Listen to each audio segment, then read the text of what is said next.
Golden Arrow Bus Services and the Western Cape Transport Department are working on several technology solutions to improve public transport in the province. They launched the first electric bus in South Africa this week. Golden Arrow spokesperson Bronwen Dyke-Beyer joins us this morning to tell us more about this innovation. A very good morning to you, Bronwen. Thank you so much for your time. I want to start here. With South Africa's electricity challenges, how feasible is this innovation? So I think one of the reasons why we wanted to be the first company to test this is exactly that.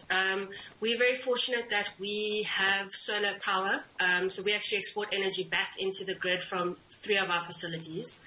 So we're fortunate to be able to do that, but part of the testing is to create a feasibility study to see whether these electric buses are actually something that could work for South Africa. And obviously our challenges with eNCA would form part of that. These buses are coming from China. Is there any specific reason why we got them from there? Well, there's no local manufacturers, and that's also part of the challenge. There's no local manufacturers. There's nobody who can repair them locally. So unfortunately, they do have to come from abroad. And I think that one of the things that we'll be putting into our feasibility study is that if we are going to go this route, we're going to need to have local manufacturers and local capabilities.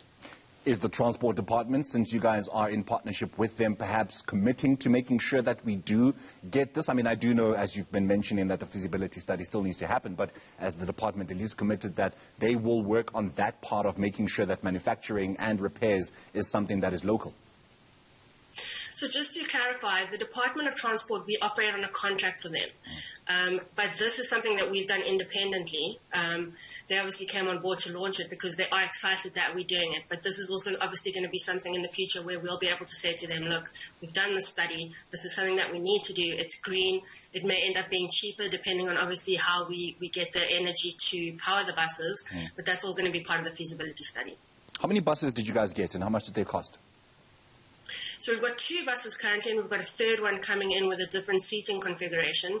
And they actually cost at least twice as much as a normal internal combustion engine bus. So you're looking at between 5 and 6 million rand per bus. So that's a higher initial cost. And unfortunately, locally, there's no tax breaks or any kind of incentives for going green.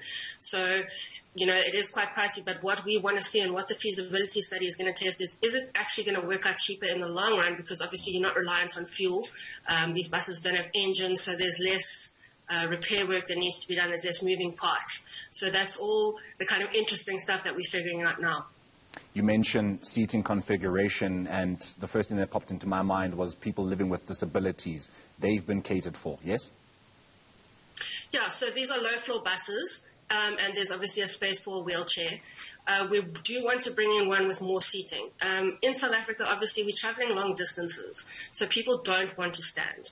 So where you've got a bus where half of the room is standing and half of it's seating, it can be a little less pleasant than when they're seating for an entire journey. So that's also something we're experimenting with. Bronwen, you were dealing with some security issues some months ago, for some months. Robberies is one of those that you were faced with, forcing your guys, of course, to upgrade your securities with cameras and the likes. Has it made a difference? Well, yes. We also have been working very, very closely with SAPS and law enforcement, and we've seen a huge drop. And we think that part of that is obviously the cameras and the drop safes that we're fitting in the panic buttons.